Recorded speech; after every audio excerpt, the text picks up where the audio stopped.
suatu peringatan yang hebat daripada Allah Ta'ala, melainkan dia menyuruh kita bersedekah. Yang kedua,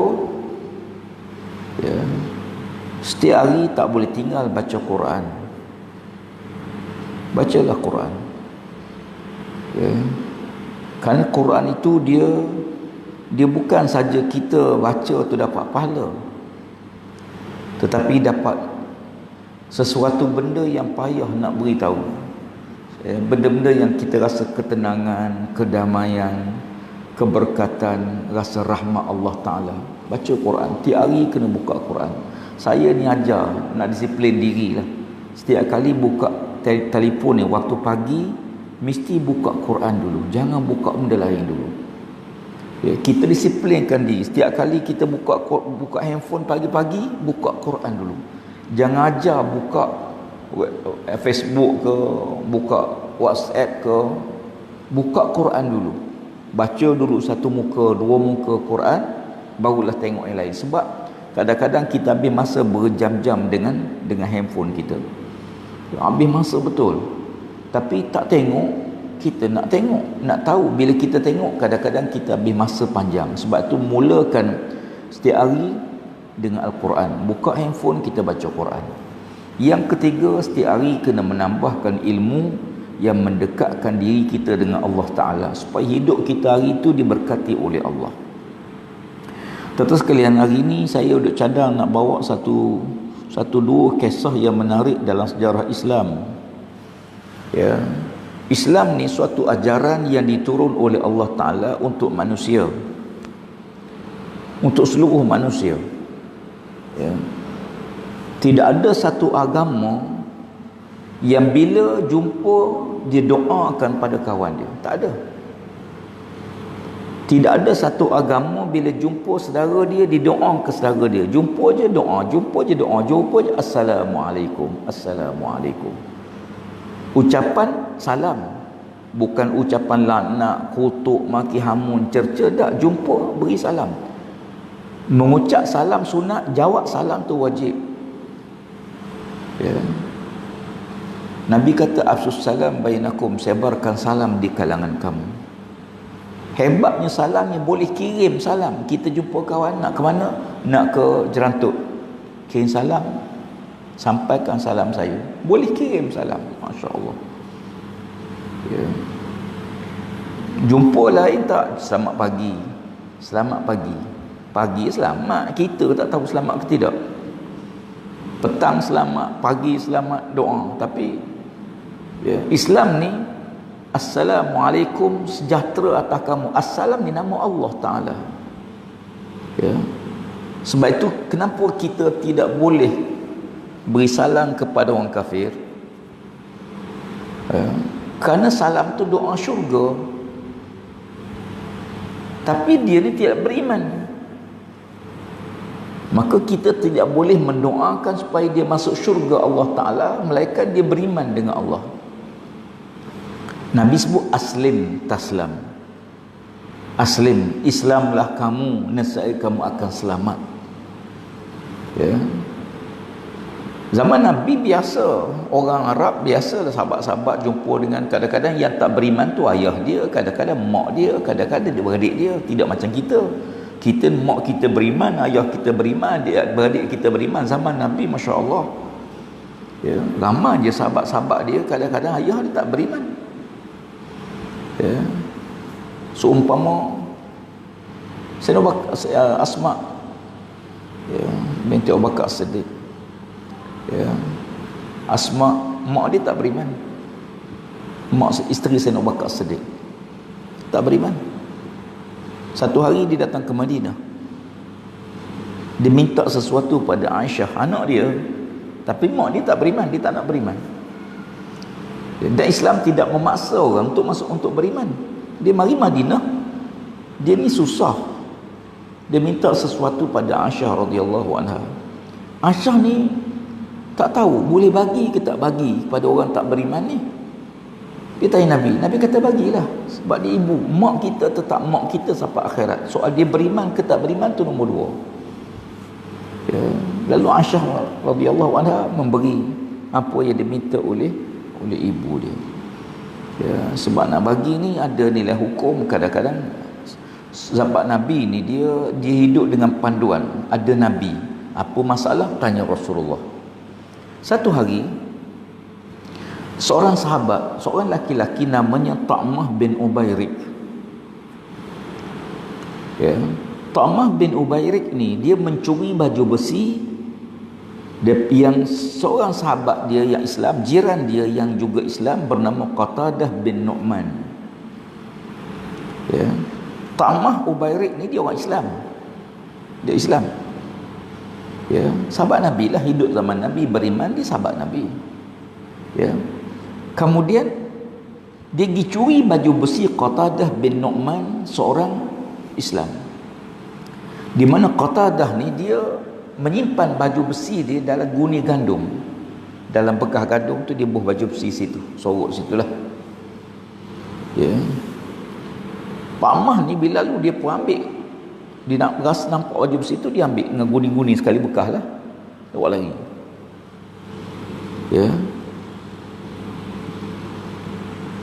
Guni tu bocor. Ada lubang. Menyebabkan bekas gandum tu sepanjang jalan pak dia lari tu.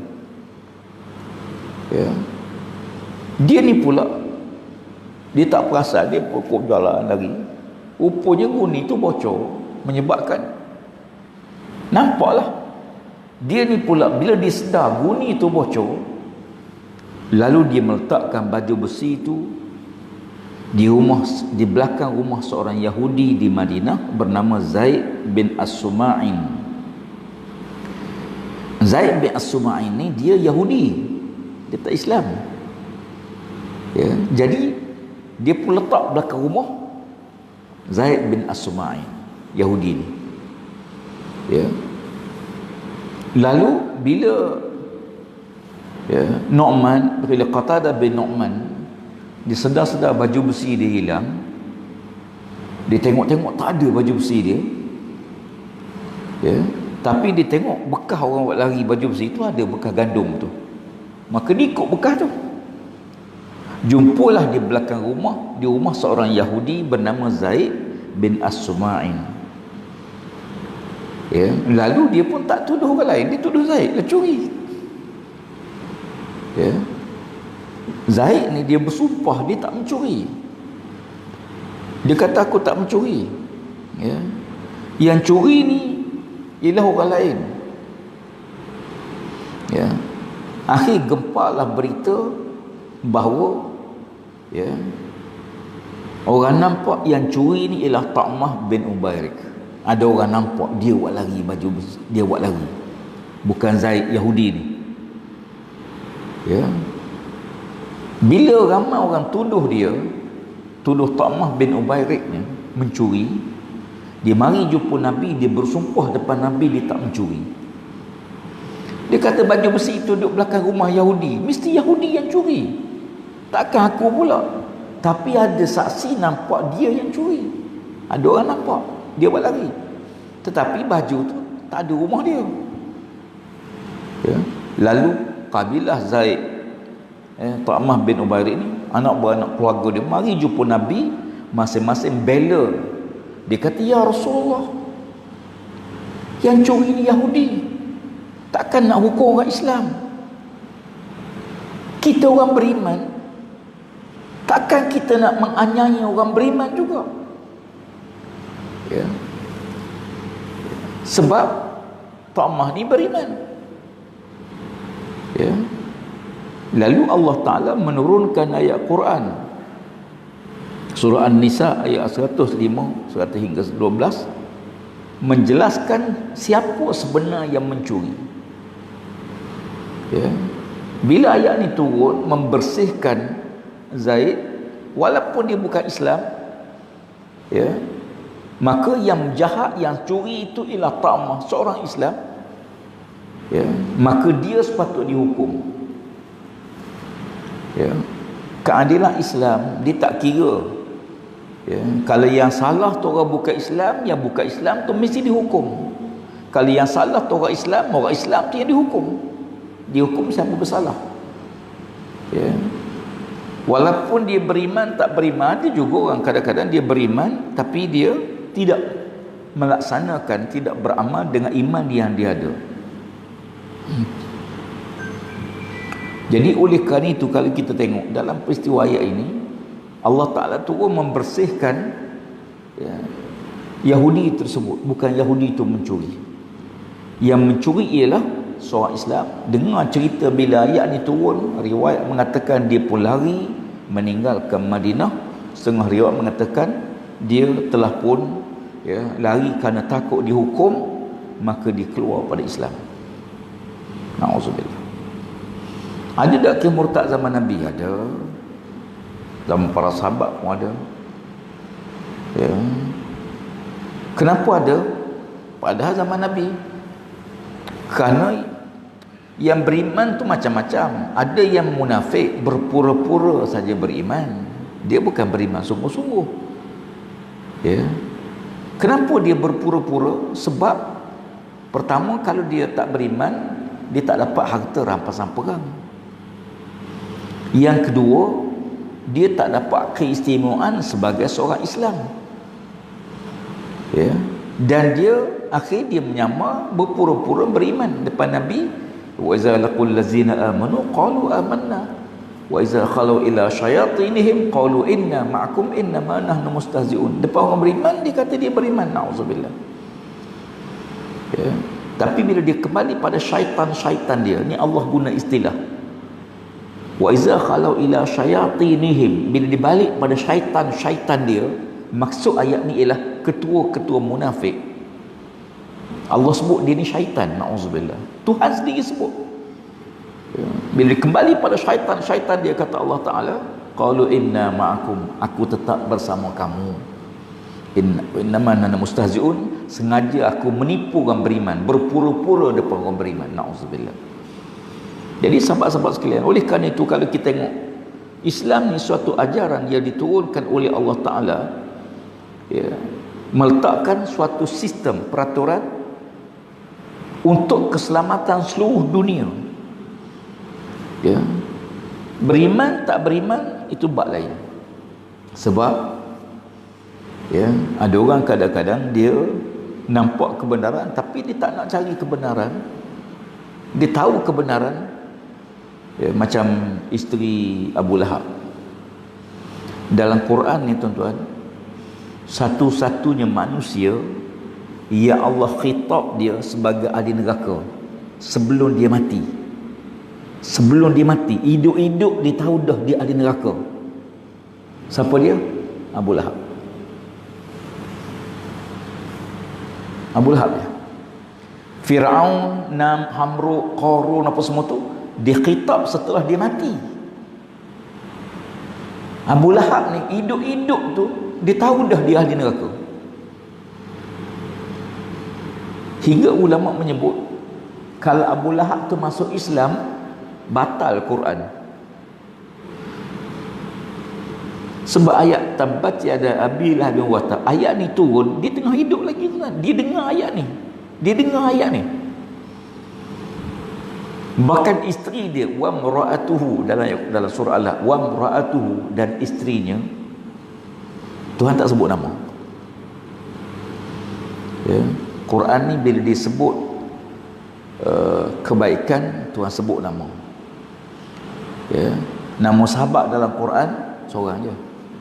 Nama sahabat Nabi yang Allah sebut dalam Quran seorang je.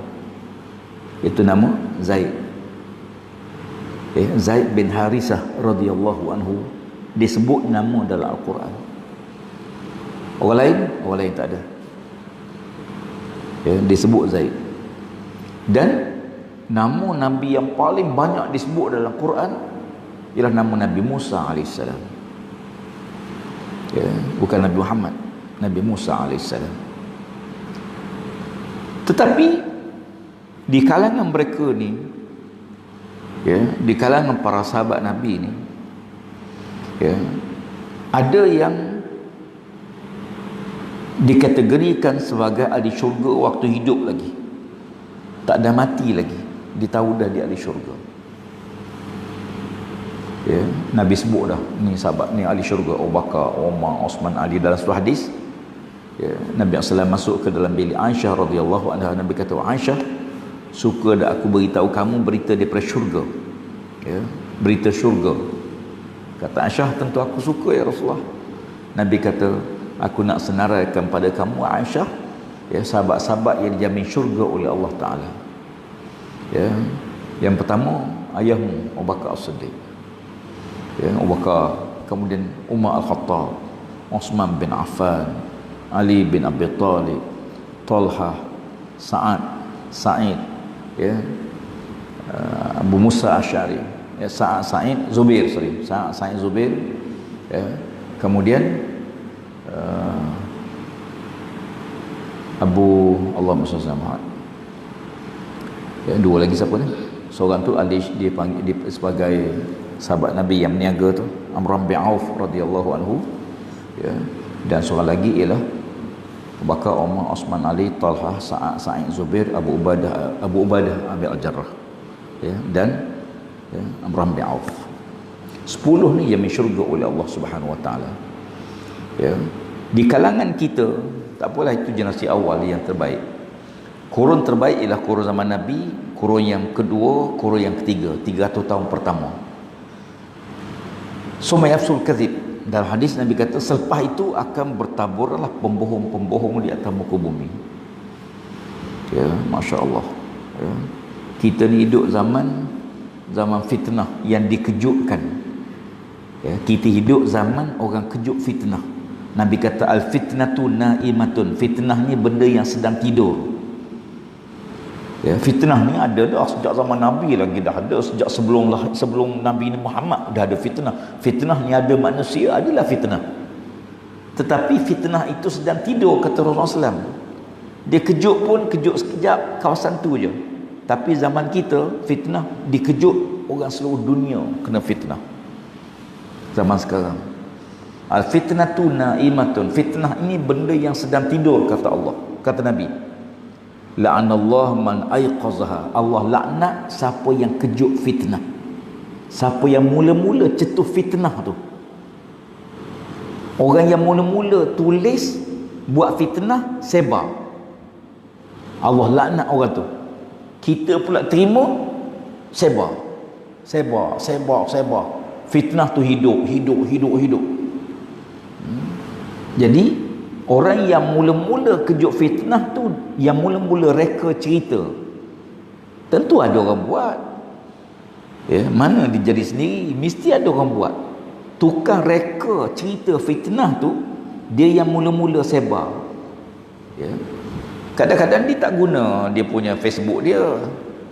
Ya, dia guna Facebook yang palsu, dia buat akaun palsu.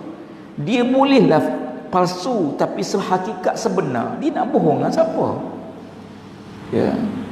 Sebab itu dalam Al-Quran Allah Ta'ala sifatkan golongan munafik ini, dia sangka dia tipu Allah, sebenarnya dia tipu diri dia. Ya.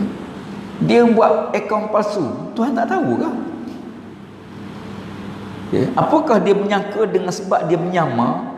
Kadang-kadang dia orang Islam, dia menyamar sebagai orang bukan Islam, buah nama Cina. Kadang-kadang dia Cina, dia buah nama kafir, dia orang berkata Islam, dia buah nama orang Islam. Kadang-kadang dia perempuan, buah nama laki-laki, buah gambar laki-laki. Kadang-kadang dia laki-laki, buah gambar perempuan. Dia nak tipu siapa? Ya. Sebab tu orang beriman ni, kita kena ada pertimbangan. Apa yang kita buat ni semua akan dibangkit semula, dihisap semula di akhirat. Hari ni orang tulis dalam media sosial macam tak ada iman sebahagian. Ya. Hari ni heboh cerita seorang lelaki dedahkan gambar tak senonoh girlfriend dia yang dia baloh. Akhir dia buat keluar dengan buah akaun palsu. Kadang-kadang buah akaun luar negara. Nak tipu siapa? Ya. Hakikat sebenar semua yang dia buat tu, dia akan dihisap. Dan ini yang kita takut. Yang paling takut zaman kita ialah dosa yang berangkai. Ya. Dulu kalau kita sedekah dia panggil sedekah jariah, amal jariah. Ya, Allah Taala sebut dalam surah At-Tin. Dan surah At-Tin, ya, Allah sebut illal ladzina amanu wa 'amilus solihat falahum ajrun ghairu mamnun. Orang beriman dan beramal soleh bagi mereka pahala yang tak putus-putus. Saya waktu belajar dulu, ustaz saya tanya dalam kelas ni, kata 1 2 masa tu belajar tafsir surah At-Tin. Dia kata, kamu faham tak apa makna pahala yang tak putus-putus? Pahala tak putus ni macam mana? Pahala sambung tak putus-putus. Saya kata pahala sambung lah ustaz. Tak putus ni makna bersambung lah. Betul lah, tak putus tu bersambung, tapi hakikat sebenar kamu faham tak makna dia? Macam dia kata kekal neraka. Kan kita baca Al-Quran, ya, orang syirik pada Allah Ta'ala, orang yang mengamalkan sihir, kekal neraka selama-lamanya. Kita baca sepitah lalu kekal neraka, kita tak rasa.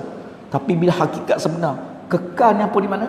Duduk dalam neraka selama-lamanya. Ya, tak keluar-keluar sampai bila-bila. Ya. Kata ustaz, kata guru saya, dia kata masa tu kami budak-budak, tak 1 2, dia kata kamu pergi ke tepi sungai, kamu duduk tepi sungai, cuba kamu tengok air sungai yang mengalir tu. Dia pun berapa lama air sungai ni mengalir tak tahu, mungkin 100 tahun 200 tahun, tak tahu berapa lama. Pernah tak kamu tengok air sungai ni tiba-tiba berhenti mengalir? Tak pernah. Begitulah pahala orang beriman. Begitulah pahala orang beriman. Ya. Kan ada hadis, bila anak Adam mati putus hubungan dengan dunia melainkan 3: sedekah jariah, ilmu yang soleh, doa anak yang soleh, dan ilmu yang bermanfaat. 3. Ya. Ini kita mati, anak kita doa dapat pahala. Tetapi amalan yang kita buat, amalan kita ni, amalan waktu kita hidup kita buat satu amalan, amalan tu pahala sambung-sambung. Ni tuan-tuan, kipah masjid ni katalah, ya, ada orang sedekah. Waktu kita lancar derma nak buat masjid tu, minta, ada orang bagi RM10, ada orang bagi RM50. Ya. Tapi kita tak tahu RM50 kita bagi, RM10 kita bagi tu duduk di mana RM10 tu? Tak tahu. Tak tahu. RM10 tu duduk tiang ke, duduk di kapek ni ke duduk di shilling ke duduk di kipas ke, wallahualam. Tapi yang kita tahu RM10 tu ada di pada masjid ni. Di mana? Tak tahu. Akhirat besok, inna rabbaka yafsulu bainahum yaumal qiyamah. Ya, Allah kata akhirat besok Allah akan cerita satu-satu pada kamu di akhirat. Bima kanu fihi yakhtalifun, apa yang mereka perselisihkan. Pasal apa orang tu duk balah, pasal apa begini balah begini, kenapa? Semua ni Allah tunjuk di akhirat. Satu hari Nabi Musa AS, Nabi Musa ni seringkali munajat dengan Allah. Ya. Nabi Musa AS dia ada ilmu, dia Rasul, tetapi banyak benda yang dia tak tahu walaupun dia Rasul. Dia dengan Khidir pun lebih tinggi ilmu Khidir. Ya. Satu hari ditanya Allah, ya Allah, ya, tunjukkan sesuatu hikmah, ya, di sebalik satu peristiwa. Dia nak tahu pasal apa benda tu berlaku macam tu, hikmah di sebalik satu peristiwa. Kadang-kadang kita tak tahu, tuan-tuan. Kita duduk, tiba-tiba ada orang curi ataupun langgar kereta, lari. Pasal kita tahu. Kata Allah Ta'ala, wahai Musa, kalau kamu nak tahu, kamu pergi sembunyi balik semua di suatu tempat sungai. Ada air terjun. Ada satu anak sungai, ya, kamu duduk di situ. Kamu sembunyi, jangan buat apa-apa. Duduk ya, tengok je apa berlaku. Lalu dia pun pergi sembunyi, duduk diam. Ya. Tak lama kemudian datang seorang laki-laki menunggang kuda, berhenti di situ. Laki-laki ni pun turun, ya, ambil air minum. Tak ada air minum. Lepas dia minum, dia pun naik balik kuda dia, dia pun pergi. Kemudian tak lama lepas tu, mari budak. Datang seorang kanak-kanak, budak lagi lah, ya. Budak remaja duduk situ, ambil air, basuh muka apa semua, minum air. Kemudian tak lama dia pun pergi.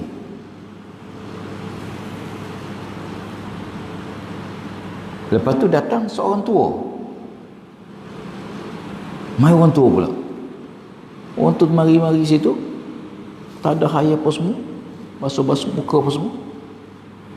Tiba-tiba datang laki-laki yang naik kuda tadi, mula-mula tu. Datang, turun pada kudanya, berkejar tempat itu, lalu berlaku pertengkaran. Ya. Dia tanya orang tua tu, kamu ada jumpa barang tak? Dia kata orang tua, tak ada. Dia kata, mah aku jatuh, barang berharga aku jatuh di sini. Tak ada orang lain dah, mesti kamu yang ambil. Ya.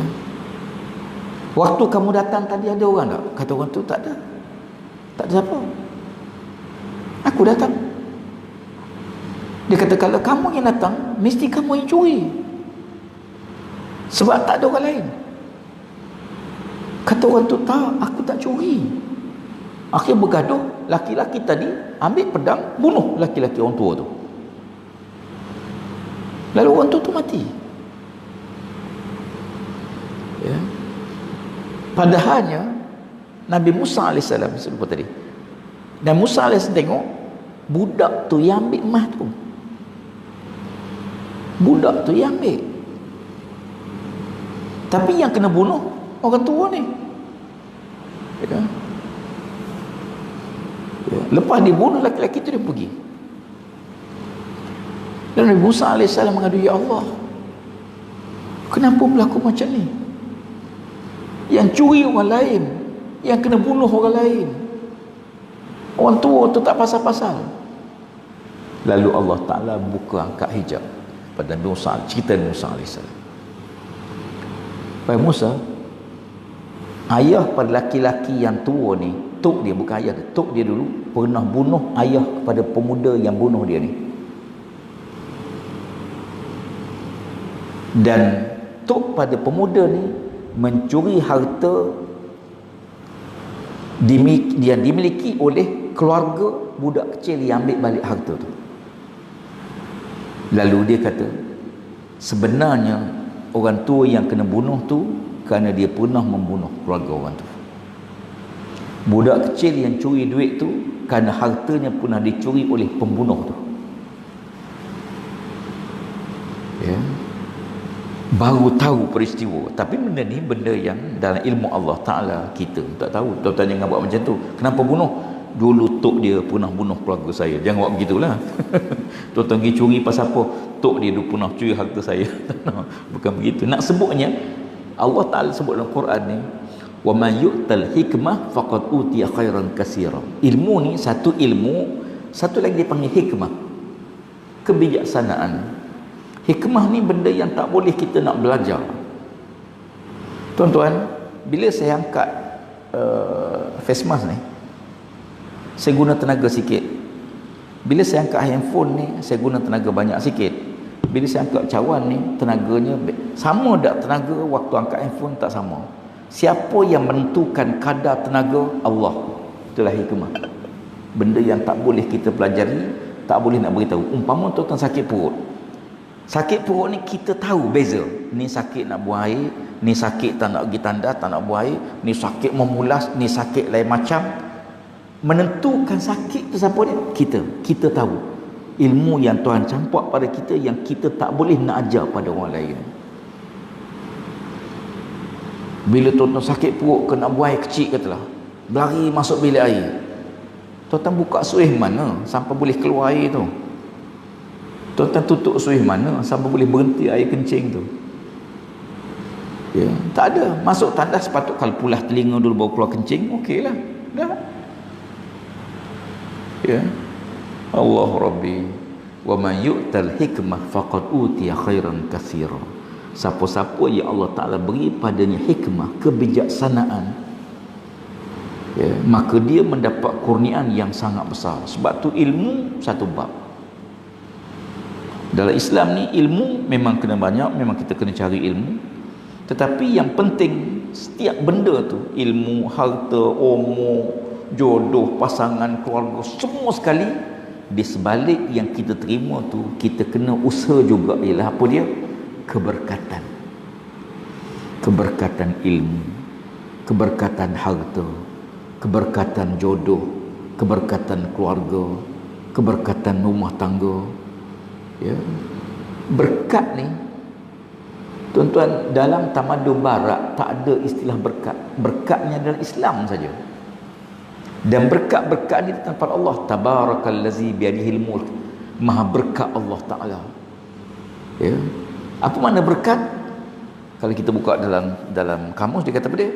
Berkat ialah ziyadatul khair, bertambah kebaikan. Kita rasa kebaikan tu bertambah, kita rasa keberkatan harta tu, harta kita rasa bertambah berkat dia. Ya. Kita tahu, orang lain tak tahu. Jadi ya, bertolak kepada situ, apa yang penting kepada kita dalam hidup kita atas muka bumi ni, rupanya ya, bila kita renung betul hakikat sebenar, ya, kita sebenarnya hakikat sebenar, sebenarnya semua benda tu sama aja. Sama aja. Ya. Orang yang ada harta dengan tak ada harta, nampak beza kan? Tapi hakikat sebenar sama aja. Orang bandar, ya, anak-anak dia main apa dia? Anak-anak kita nak main gelonsor, main buai, main mainan-mainan yang canggih-canggih lah di bandar. Pergi ke kampung, anak-anak kampung main apa? Zaman kita kecil tarik upih, sekarang tak ada dah tarik upih. Ya, main tolak rel basikal kan, pusing kampung, panjat pokok, terjun sungai. Orang bandar kata kesian budak kampung tak ada mainan. Hakikat sebenar, gembira tak budak kampung? Gembira. Gembira tak budak bandar? Gembira. Hakikat sama. Permainan untuk dapat kegembiraan. Bila dapat kegembiraan, dapatlah. Ya. Allah Rabbi. Kita cari waktu kita muda, tenaga kita kuat, masa kita, ya, waktu muda, tenaga kita kuatlah tengah muda, masa kita ada, tapi harta kita tak ada, tak ada duit. Bila kita bekerja, alhamdulillah kita ada duit, ada gaji, tapi kita tak ada masa. Kita ada tenaga, masa tak ada. Saya bekerja tak ada. Bila kita tua besok, bila tua, duit ada, pencen, dapat duit. Ya, masa ada, masa panjang, pencen. Tapi tenaga tak ada. Ya. Jadi sebab tu bila tengok dia akan sampai buat sesuatu, jangan buatkan orang, buatkan kita.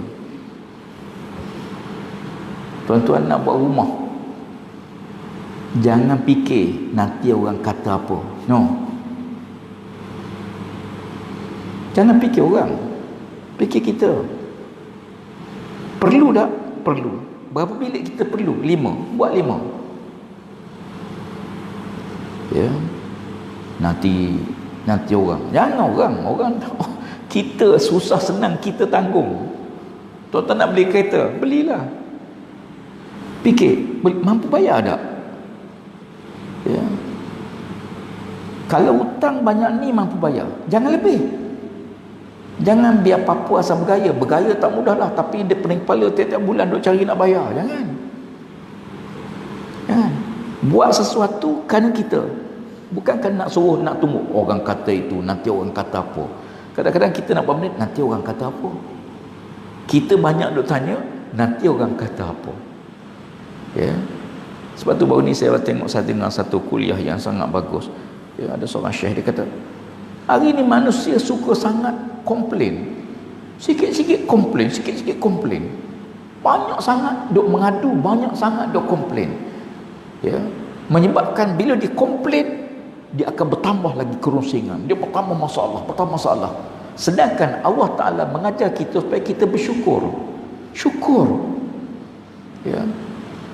Syukur, bukan komplain. Ya, kadang-kadang panas pun dia komplain, sejuk pun dia komplain. Ada seorang hamba Allah, dia beli, ni kisah lah, satu kisah. Satu orang hamba Allah, dia beli tembikar. Dia beli tembikar, bawa balik rumah dia. Isteri ni suka komplain. Yang perempuan, dia balik, isteri dia tengok, alah kecilnya, kata dia. Dia tengok buah tembikar suami dia beli tu, yang pertama dia tu komplain, kecilnya, kita anak ramai kecilnya. Dia pun ambil pisau belah. Takdir Allah Ta'ala tak merah pula tu. Tak merah sangat. Dah lah kecil, tak merah, kata dia. Tak masak. Dia pun ambil sikit makan, tak manis pula. Komplain lagi. Dah lah tak merah, manis pun tidak. Dia komplain. Suami dia pandang telinga, tapi sabar banyak lah. Mungkin jemaah masjid ni rasa suami tu. Ya. Si duk komplain, akhir dia pun beritahu. Dia kata, sebenarnya aku nak tanya kamu komplain siapa? Kamu komplain aku yang beli. Aku pun nak beli buah yang masak, yang manis, yang merah. Ke kamu komplain pakcik yang jual tu? Aku nak beritahu kamu, pakcik yang jual tu pun dia nak jual yang masak, yang manis, yang merah, yang sedap, supaya orang beli lagi kedai dia. Dia pun tak nak beli, tak nak jual yang macam tu. Ke kamu komplain petani yang tanam tu?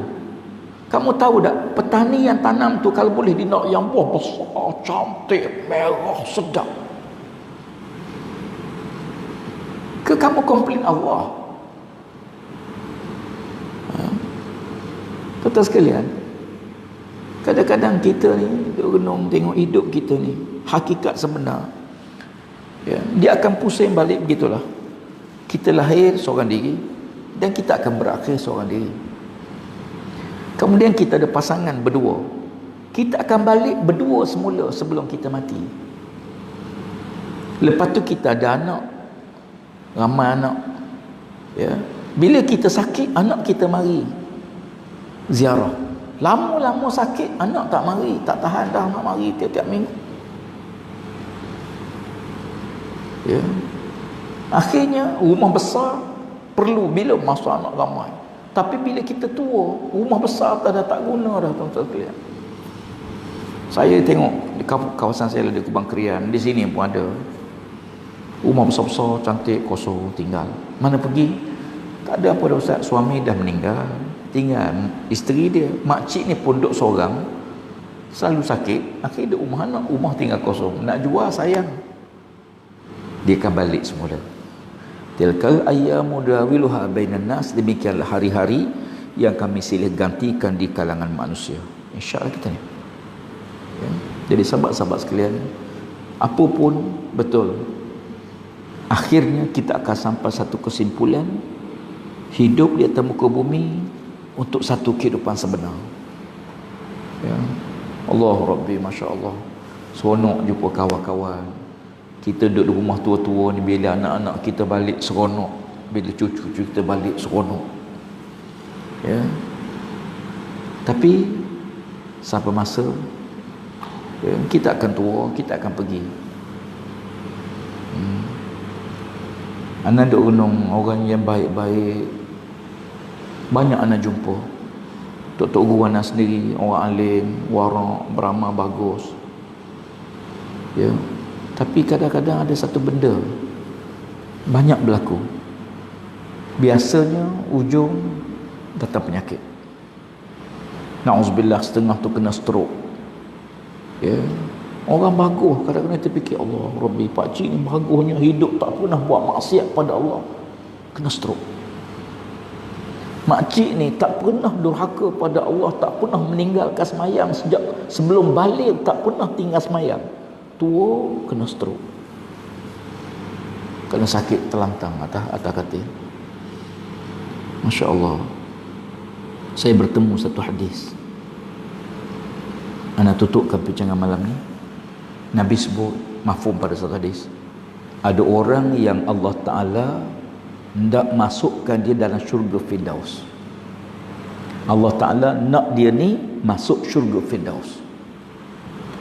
Lalu dibentangkan amal dia, semayang dia, puasa dia, zikir dia, baca Quran dia, amal-amal soleh dia. Maka semua amal soleh dia tidak cukup sikit lagi untuk masukkan dia dalam syurga Firdaus. Lalu Allah Ta'ala uji dia dengan kesakitan. Ditimpa kesakitan, lalu sabar dia dengan kesakitan itu, sabar dengan musibah yang kena pada dia. Kesabaran itulah mencukupkan dia masuk syurga Firdaus. Masya Allah. Tentang ziarah orang sakit, khabar berita gembira pada dia, Allah janji Allah nak ampun dosa orang yang sakit. Allah janji nak cukupkan pahala untuk masuk syurga Firdaus. Ya, yang penting sabar, tenang, redha. Jangan salahkan Allah. Pasal apa aku je sakit, dia tak sakit. Dia tu semayang pun tak, sakit pun tak. Aku semayang tak tinggal sakit. Jangan. Ya, baik sangka dengan Allah Ta'ala setiap waktu. Baik sangka kerana Allah Ta'ala tidak pernah, ya, Allah Ta'ala tidak berhajat kepada kita makhluk. Kita berhajat kepada Allah dalam seluruh amalan kita. Wallahu alam. Semoga Allah merahmati pertemuan kita malam ini, insya-Allah sikit sebanyak. Panjang mau jumpa semula pada masa akan datang, insya-Allah. Ya, wallahu alam. Aqulu qawli hadza, astaghfirullahalazim li wa lakum. Wassalamualaikum warahmatullahi wabarakatuh.